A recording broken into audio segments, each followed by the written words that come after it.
Doctor Strange in the Multiverse of Madness. This is the spoiler review. I have a review on my blog, soundedbettermyhead.com. I don't think there's really any spoilers in there. I tried to keep it pretty clean. So if you want to check that out first, you probably should if you don't want to get any spoilers. I end up giving this a 2.5 out of 5. It was just okay. I just mostly kind of enjoyed the ride. It was just kind of there. But it just wasn't exceptional. Considering how much crazy stuff was going on in this movie, that should have elevated it to holy crap, this is awesome. It just didn't work for me. I was pretty surprised how quickly the movie just blows through the plot. I mean, you start off with the chase. America Chavez is on the run. Doctor Strange is trying to protect her from another reality. Meets up immediately with our Doctor Strange and Wong. He pretty quickly goes to Wanda, and she's immediately revealed to be the villain. And then the rest of the movie is just them essentially on the run trying to stop her, and just taking some fairly long detours. And that's basically the movie. And then she sacrifices herself to stop being evil. I was expecting a lot more multiversal stuff. I mean, we really only spent time in 2 other alternate universes. And like I said, there's a lot of fan speculation that goes in this. There's a lot of deceptive editing and marketing from the studios. But I was expecting a lot more. And I mean, rumors think they were supposed to be in there. Some stuff supposedly got cut, but there was supposed to be a lot more crazy stuff in this movie. And there wasn't really any of it. We got a quick run through all these different multiverses. You really didn't see anything that exciting. It was kind of a boring, not boring, but a step down from Doctor Strange's kind of trip through the whatever in the first Doctor Strange when he met the Ancient One. And I said, you finally get to this, what they're calling Earth 838. And they said, that just kind of took just took its time. The characters even say, oh, we don't got time for this when they're looking at these memories. But they just kind of lollygag, and they had this weird, I know you want to work Bruce Campbell in as a cameo, but he had this weird, unnecessary cameo that went on a little too long. And it kind of made Doctor Strange look like a jerk. America stole his food and didn't pay for it. And he was mad about it. And then he made Doctor Strange made him beat himself up for a couple weeks. Mustard to the face would have been fine and just call it a day. The guy didn't seem like he was an asshole. He got robbed. And then we finally do meet the Illuminati.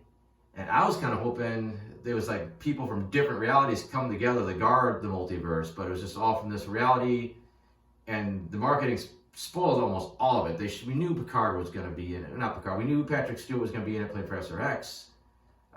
We knew that Peggy Carter was going to be in as Agent Carter. They basically showed Monica Rambeau as Captain Marvel in the trailers. It's just kind of hard to make it out. The Mr. Fantastic was a bit of a surprise. Black Bolt was a surprise, but they spoiled all this. This would have been the first time seeing this for me. I would have, had my socks knocked off seeing Xavier show up. And they really didn't do a ton. A lot of it's just, the point of these alternate strangers that we were meeting was to show our Doctor Strange his character flaws and have him try to get over them. But it was a fine sequence. It was kind of cool seeing them all, but I said it wasn't our version of these heroes. I don't know. I don't know how I felt about the portrayals. I didn't even realize Black Bolt was Anson Mount again, just because he had the mask on. I don't think you could say he was any better or worse than his portrayal in the Inhumans TV series, because he didn't really do all that much in the movie here. I like some nice stuff for Professor X. I liked him having the animated series wheelchair. I like him doing the comic book accurate telepathic stuff, you see the little waves coming out of his head.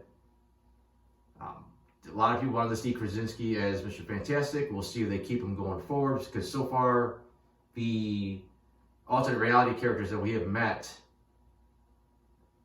are the same actors that have played him in the normal reality. So we'll see if that happens going forward. I think a lot of people are hoping to see more. Like I said, people want to see the X-Men show up. The Xavier's in it. The X-Men can't be far behind. But like I said, they just didn't get into all that. so it wasn't a chance to really introduce the mutants to the main Marvel cinematic universe. And then you kind of run into, I'm just going to get into now with the elephant in the room. Wanda as the main villain. Yes, they mentioned several times that she was being corrupted by the Darkhold, and yes, she was trying to get her children, or some version of her children, but it's a character you've been rooting for, a character who's been through a lot of shit, and it kind of sucks to see her be a murdering bad guy. They did it with, and they've done it before. We've seen it with Jean Grey in X-Men: The Last Stand, and there's been other characters this has happened with, but you don't want to root against like a fan favorite. And you could have really gotten to that the Darkhold, what was corrupting her, and I think at the end she could have broke that corruption and then destroyed the thing around her. That's a sacrifice, and if she survives it, I think the audience could get behind this character again as a hero. But I think the way they left it, she was really unredeemable. Like, she finally briefly saw the error in her ways, like, what am I doing? But she couldn't blame all that on the Darkhold. So, yeah, she still had to sacrifice. But, like I said, if she comes back again, you can't portray her as the hero anymore. She's just too far gone at this point. And it's kind of disappointing. Everything we've seen her go through, the whole point of the WandaVision series, it's kind of wipes that away. As far as the America Chavez introduction, she was just okay. They barely touched on her backstory. Didn't get to know her that much. She's more of like the MacGuffin for the show. Don't know how much her abilities really add to any kind of like future storylines with a character outside of traveling the multiverse. Like, you want her on an Avengers team, like what good does it do to open these portals as a offensive power? She's probably slightly more useful in a fight than, like, let's say Mantis from the Guardians, but we'll see where she goes. I guess now she is learning to be a source for her, so maybe that complements her power somehow. The movie is sort of gruesome in a way. Like, some of the deaths, they weren't bloody, but they were up there. I mean, the way that Wanda slaughtered some of the Illuminati, I mean, she snapped Xavier's neck. She basically caused Black Bolt's head to explode. She shredded Mr. Fantastic, and his head kind of popped at the end. Captain Carter got cut in half, but that one is not as much. You didn't get to really see it except for the bloody shield afterwards. She kind of incinerated a bunch of Masters of the Mystic Arts. And it's little stuff like the giant tentacle monster, which was supposed to be Shimagara, but they couldn't call him that. He got his eyeball yanked out. So a lot of it was kind of towing the line on PG-13. Like, it was, I think maybe just because it wasn't as much blood. Otherwise, this would have been kind of gory. As far as overall directing from Sam Raimi, he's got a unique style, which has its pros and its cons. And some points it works, and some really kind of trippy camera tricks that he kind of did. There's some real fun action sequences. I think some of it didn't work. I think there was a point where these demons were attacking the 838 Christine Palmer, and it's basically looked like she was fighting with a camera, and then they just tried to edit in to make it look like it was a monster grabbing her. I don't know, it didn't really look that cool. I think it just kind of looked cheesy and old school, like something you do when you don't got a big budget, like something you would have did on the Evil Dead.